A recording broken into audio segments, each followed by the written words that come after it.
Young boy tried to save the bull in the fire. What happened left firefighters speechless. Garwin County woke slowly in the mornings, like an old man stretching before coffee. Mist clung to the wheat fields like breath on glass, and the dirt roads were still soft from last night's rain. A crow flapped noisily overhead, wings slicing through the silence. In the distance, an old windmill creaked in lazy rhythm, watching the fields like a ghost from another time. Eli Jensen, 12 years old, thin as a fishing rod and just as quiet, gripped the handlebars of his rust-bitten bike and guided it along the muddy trail. His boots were too big, his brother's hand-me-downs, and every few steps he'd have to stop and yank them free from the muck. His backpack, sagging from one strap, bounced against his spine. But he didn't complain. He never did. He was on a mission. Through the fog, past a crumbled fence post marked with faded orange paint, stood the skeletal remains of the Rutherfield Ranch. What had once been a proud estate of rodeo bulls and prize livestock was now nothing more than a husk. The barn leaned like it had secrets. Shingles had peeled away from the roof like old bark. Weeds had grown tall enough to block the rusted-out tractor still parked near the well. Eli dropped his bike behind a fallen log. He checked his watch. 6:41 a.m., enough time before his first bell. He ducked under the wire fence, careful not to catch his hoodie. His heart beat a little faster as he approached the barn. It always did, but not from fear, from hope. The moment he stepped through the cracked wooden doors, the smell hit him, old hay, damp wood, and the faint earthy musk of the bull. There, in the far left stall, chained to a corroded steel ring driven into the floor, stood the reason Eli came here every morning. Atlas. The bull was enormous, even in his tired years. His coat had patches of white and coal-black fur, matted around the shoulders. One eye had gone cloudy, and an old wound ran down his flank like a faded scar from another life. Atlas didn't move much. Most days he barely lifted his head. But today, he turned toward the boy. "Hey, big guy," Eli whispered, stepping over a loose plank. He pulled an apple from his backpack, bruised, slightly mushy. "Got breakfast for you." He crouched just outside the reach of the chain and rolled the apple along the floor. Atlas let out a low grunt, nostrils flaring. Then slowly he stepped forward, the iron chain rattling like bones. He nudged the apple with his horn before chewing it whole. Eli smiled. "You remember me," he said softly. "That's good." Most folks in Garwin whispered that the Rutherfields had left something behind when they went bankrupt, something too mean or too broken to sell. Stories spread fast in a town this small. They said Atlas had killed another bull in a rodeo brawl, crushed it in front of a crowd. They said he went mad after that. Couldn't be trusted. But Eli had been coming here every morning for 6 months. He didn't see madness. He saw pain, loneliness, something he understood better than any kid his age should. He leaned against the stall beam, sitting in silence with the animal. "You ever feel like nobody's coming back for you?" he asked. Atlas blinked slowly. Eli reached out a hand, and though the bull didn't move toward it, neither did he flinch. Outside, the wind changed. Eli's nose twitched. He sniffed the air. Smoke? He stood, turning toward the barn door. The sky had shifted from pale gray to a burnt orange glow behind the clouds. Sirens. Faint, but rising. A deep rumble came next, helicopter blades beating the horizon. "What the—" Eli ran to the door and looked east. Across the ridge, thin streams of smoke curled into the sky like fingers searching for something to burn. A wildfire. He'd heard about the dry brush up near Stoneback Ridge catching heat the past few days, but they said it was contained. They always said it was contained, until it wasn't. He fumbled for his phone. No bars. Back in the barn, Atlas let out a low, uneasy snort. Eli turned to him, eyes wide. "They don't know you're here," he muttered. "Nobody knows." He backed away slowly, brain scrambling. Should he run for help? Tell someone? Number. By the time firefighters reached this place, the fire would already be here. This wasn't on any evacuation map. The barn didn't even exist on county records anymore. He'd checked. Panic bubbled in his chest, but he swallowed it down. He looked back at Atlas, who now paced slowly in the stall, tugging against the chain. The smell of smoke was thicker now. The sirens were getting closer. Eli's fists clenched at his sides. He turned, ran out the barn door, and launched himself onto his bike. He pedaled fast, dodging potholes and skidding through the mud, heart thundering in his chest. As he crested the hill overlooking the town, he could see it now, columns of smoke unfurling across the hills like black flags.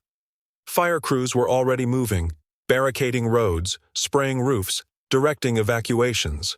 But no one was heading toward Rutherfield Ranch. Eli stared back at the distant barn, smoke now forming a halo above it. He took a shaky breath. Then he did something no one would expect from a skinny boy with a bruised apple and a worn-out hoodie. He turned the bike around and headed straight back into the fire. The sky had turned the color of rusted iron, bruised and pulsing with angry light. Sirens pierced the stillness like electric teeth, blaring in waves as fire engines carved up the valley. But none of them slowed. None turned onto the gravel path that led to the forgotten corner of Garwin County. Eli's lungs burned as he pedaled, legs churning against the thickening air. His hoodie clung to his skin, soaked with sweat and ash. The smoke tasted like metal and fear. Every breath came with a rasp. He ditched the bike at the base of the hill, letting it crash into a thicket of blackened brush. From here, the outline of the barn flickered in and out of view, swallowed by smoke and shadow. Ember flakes floated down like orange snow, settling on his shoulders, his hair. A line of fire trucks blared past him on the main road below, sirens howling, tires screaming, but none turned in his direction. They didn't know. Of course they didn't. No one had looked back at the old Rutherfield land in years. Eli ran. He sprinted through waist-high grass, ducking low beneath smoke-thick branches, the ground crumbling in patches beneath his boots. His eyes stung. His heart beat like a war drum in his chest. The fence came into view, half-rotted posts giving way to melted wire. The same path he had taken every morning now looked alien, menacing. Fire had already kissed the western edge of the field, leaving behind trails of smoldering grass and blackened soil. He didn't hesitate. He slipped through the gate and stumbled into the yard. The barn loomed ahead, hazed in smoke. One side of the roof was starting to curl inward, its wooden spine glowing with ember veins. The walls groaned under heat. The front door had burned off its hinges and lay curled like a dead leaf. "Atlas!" Eli shouted, voice cracking. "I'm here!" A crashing sound exploded from inside, metal clanging, wood splintering, a deep guttural bellow. Eli covered his mouth with his sleeve and pushed forward, ducking into the barn. The smoke inside was so thick it was like stepping underwater. His eyes watered instantly, and he dropped low, crawling across the hay-strewn floor. "Atlas!" he called again, choking on ash. "It's me! I'm here!" From the shadows a shape moved, massive, wild, panicked. Atlas thrashed in his stall, hooves kicking out, eyes rolling in fear.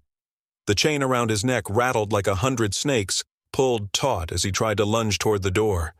The bull was drenched in sweat, steam rising off his hide. His breath came in loud, wheezing blasts. "Shh! It's okay," Eli whispered, sliding closer on his hands and knees. "It's okay, big guy. I'm here. You're not alone." But Atlas wasn't listening. He bucked hard, slamming his side into the post. The whole stall shuddered. Eli crawled to the chain, hands trembling. He gripped the bolt where it connected to the floor and yanked. It didn't budge. He tried again, this time with both hands. The metal burned his palms, but he didn't stop. His skin blistered instantly, but he gritted his teeth and pulled. "Come on," he whispered through clenched teeth. "Come on!" Atlas roared behind him, pulling the other way. The whole beam shuddered. Somewhere above, the rafters groaned, an awful, low creak like a dying tree. Eli looked up.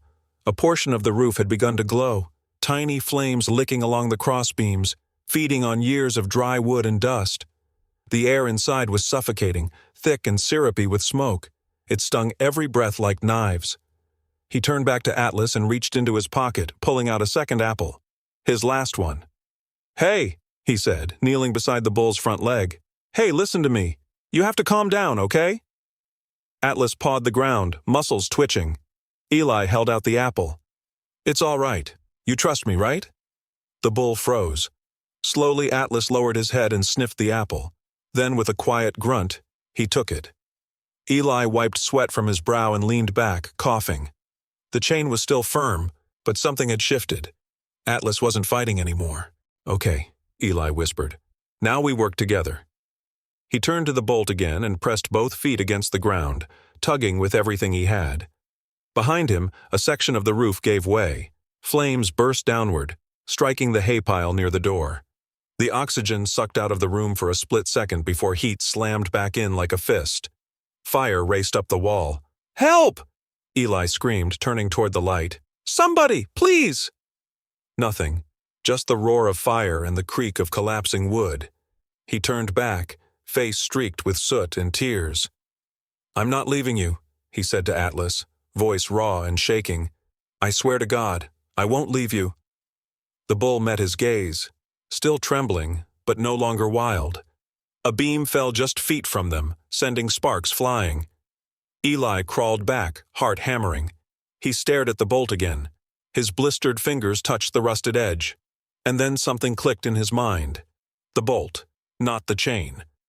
He reached for the base of the post, where years of rot and flame had weakened the structure. Eli grabbed a splintered board nearby, wedged it under the base, and pushed with all his weight. The wood creaked, bent, then cracked. Another shove. The beam groaned. "Come on!" he cried out. With a final surge, the board snapped, and the base of the post jerked free an inch from the floor. Atlas felt the give and surged forward, yanking against the loosened bolt. Snap! The ring ripped free. The bull stumbled forward, loose for the first time in years. Eli fell backward, coughing, tears running down his cheeks. But he laughed, a cracked, broken sound. "You're free," he whispered. "Go." But Atlas didn't move. He stood over Eli, sides heaving, legs shaking, his eyes locked on the flames now swallowing the front of the barn. Behind them, a support beam cracked and fire rushed inward. Eli tried to stand, but his legs gave. His lungs were barely working. He crawled toward the back door, but it was blocked by debris. A sudden snort made him stop. He turned and saw Atlas backing up, and then charging forward. The bull slammed into the back wall. Wood cracked. Atlas charged again. A hole splintered in the planks, just enough for light to pour in. Eli dragged himself to the opening, coughing, body weak. Atlas turned one last time. Eli reached up and rested a hand on his neck. "Thank you," he whispered. And then together, they vanished into the smoke. The fire line along Route 6 was chaos. Engines roared, hoses hissed, and walkie-talkies crackled with frantic voices. Firefighters barked orders over the roar of flame and wind, directing crews as the wildfire surged across dry brush like a living, breathing monster. Embers flew sideways in the wind. Every second the fire grew bolder, climbing hillsides, leaping trees. Captain Shane Ortega, a seasoned wildland commander with soot-streaked cheeks and smoke in his beard, surveyed the line from behind his helmet visor. He'd been through 26 fire seasons. He'd seen barns burn, homes vanish, and sky turn black in the middle of the afternoon. But something caught his eye. He stepped away from the truck and walked toward the fence that bordered a sloped pasture choked in smoke. There, barely visible beneath a scorched patch of weeds, was a small bicycle. The handlebars melted slightly. The seat blistered. A blue backpack lay beside it, half covered in ash. Captain Ortega's jaw clenched. He knelt beside the bike and touched it, still warm. "Someone's in there," he said. The young firefighter beside him hesitated. "Sir? That barn's not empty." Ortega stood, voice sharp. "Gear up, we go now." 2 trucks peeled off from the fire line and surged toward the old access road. Sirens silent now, useless this deep in the valley. Trees groaned overhead, their limbs already scorched black. Smoke pressed down like a second sky. By the time they reached the clearing, the barn was nearly gone. Fire climbed its walls like it had a personal grudge. The roof was sagging, peeled back like a lid from a boiling pot. The wooden frame glowed red. Part of the rear wall had already collapsed inward, swallowed by a curtain of flame. Ortega's eyes scanned the wreckage, his stomach twisting. "Go wide!" he shouted. "Get the eastern wall! If there's a chance in hell someone's inside, it's now or never!" Inside the barn, time didn't move forward. It crawled. Eli's lungs were failing him. Each breath tasted like broken glass. His hands, red and raw, clung to a damp tarp, filthy but soaked, dragged from the shadowy corner near a rusted-out feed barrel. He had wrapped it around Atlas's back, shielding as much as he could from the falling sparks. The heat was unbearable. His skin felt peeled back, but he held on. "Stay down," he rasped, pressing his body against the bull's shoulder. "You're gonna make it. You hear me?" Atlas groaned, legs trembling. His body heaved with each breath, and the wild light in his eyes had dulled to something quieter, almost resigned. "No," Eli whispered, panic breaking through his exhaustion. "Don't give up now. Don't you dare." He slapped Atlas's flank, hard. The bull flinched, his ears flicking. "Move!" Eli shouted, coughing mid-sentence. "You're not dying here, not today!" Overhead, a beam split. It came down in a thunderous crash, missing them by less than a yard. Sparks exploded across the floor like shattered stars. Eli turned to the front, but the way was lost. A solid wall of fire blocked the door. The only chance was the hole Atlas had broken earlier in the rear wall. But now it was barely more than a slit, half covered in burning timber. The chain. The chain. Eli looked down. It had shifted, melted loose from the post. His hand gripped it, scalding hot, and yanked. Clang! The bolt cracked, a soft snap drowned in flame. The chain slithered free, hissing in the fire. Eli's arms ached from head to toe, but he forced himself to his feet. He shoved Atlas from the side. The bull didn't move. "Come on," Eli begged. He beat his fists against the bull's ribs, tears cutting streaks through the soot on his cheeks. "You saved me. Now let me save you." For a moment, nothing. Then Atlas shifted, one hoof, then the next. He stumbled toward the light breaking through the ruined wall. But just as they reached the opening, the roof gave. With a groan like thunder tearing through wood, the barn collapsed inward. A tidal wave of flame burst downward, consuming beams and rafters in a swirling inferno. Smoke surged through the space in a blinding flash, forcing its way into lungs, mouths, eyes. Outside, the crew reached the barn seconds too late. "No, no, no!" Ortega yelled as a sheet of flame shot skyward. They were too late. All they could do was hold back the fire to stop it from spreading to the nearby tree line. Hoses were trained on the sides of the barn. Foam sizzled uselessly against burning wood. Then, a sound, a deep, echoing bellow. The fire crews froze. They heard it again, louder this time, stronger. Another sound followed, a child's voice. "Over here!" And then silence. The flames roared on. The smoke swallowed everything. Captain Ortega dropped to his knees, staring into the haze. "Get in there!" he ordered hoarsely. "Now!" But no one could see where the voice had come from. The barn had become a living furnace. Ortega scanned the edges of the wreckage, trying to find anything, any opening, any shape, any movement. But it was gone. Nothing but fire and ash. His gloved hand found the boy's backpack, now half burned, lying near the base of a tree. He held it for a long moment. From deep inside the smoldering wreck, a faint clang echoed. Metal on wood. Then silence again. The firemen stood frozen, hearts hammering, afraid to hope, afraid to move.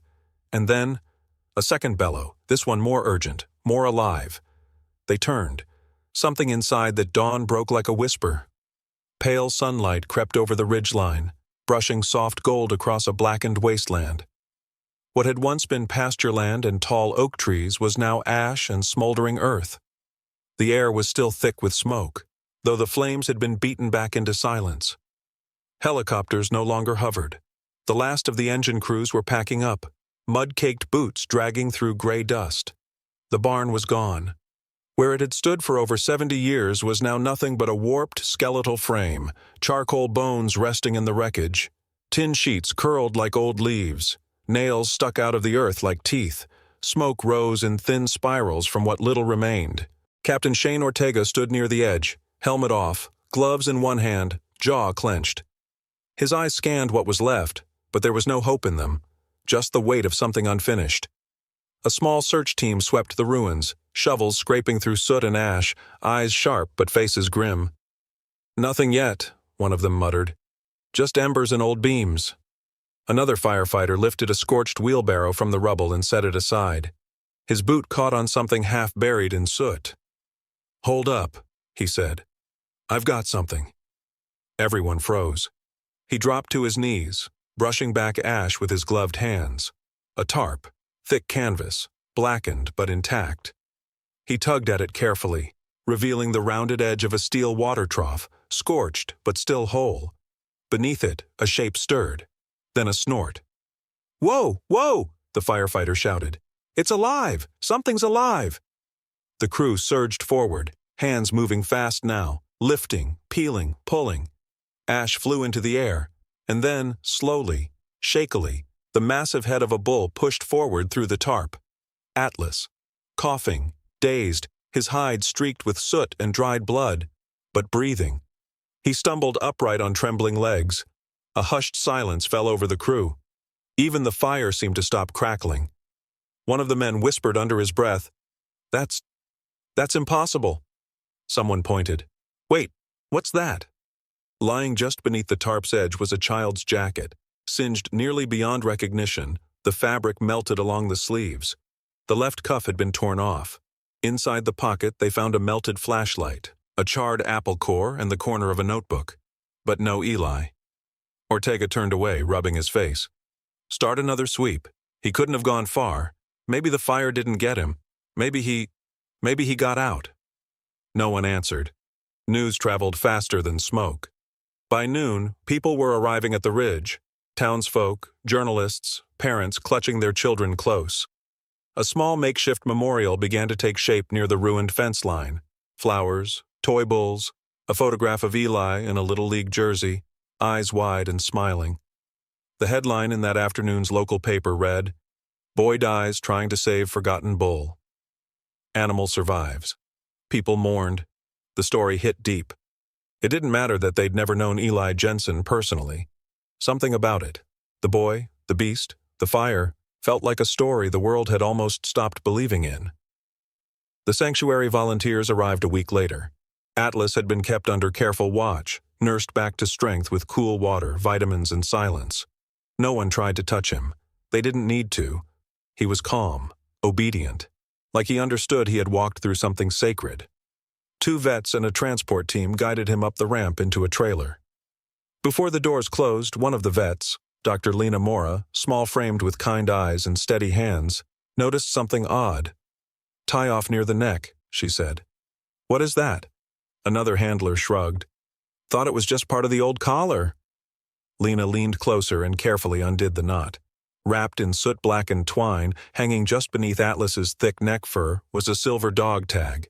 She turned it over. Etched into the metal were 6 words. "Atlas, if he's alive, I made it." Lena blinked. "Wait." She turned to the others. "Someone help me get a phone call to Ortega. Now." When Ortega got the message, he was already standing near the fence line again, staring at the ashes like they might speak. He turned sharply. "Where did they find it?" "Right under the neck," the responder said. "Tied in by hand." Ortega stared at the valley beyond the barn ruins. His thoughts turned, gears grinding. If he lived, if he got out, he muttered, almost to himself, he would have gone downhill, away from the smoke, toward the creek. The order went out immediately. The search teams returned, this time headed downstream. They combed through reeds, turned over logs, called his name until their voices cracked. Hours passed. Drones scanned from above. The scent dogs caught nothing, until just after sunset. A volunteer on horseback spotted something wedged between 2 rocks in the bend of the dry creek bed, a flash of red cloth. They radioed in. Search crews rushed the area, and there, curled beneath the rocks in a shallow cut of the stream bed, was a boy. Thin, soot-covered, unconscious but breathing. He was holding something tightly in his right hand, a rusted piece of chain link.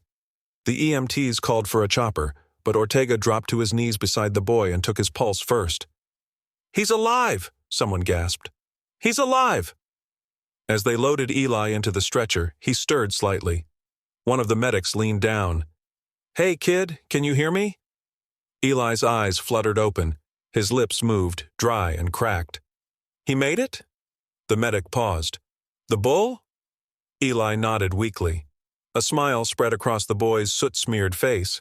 Then he closed his eyes again. Back at the sanctuary, Atlas stood still in the golden light of evening, staring beyond the pasture like he knew someone was coming.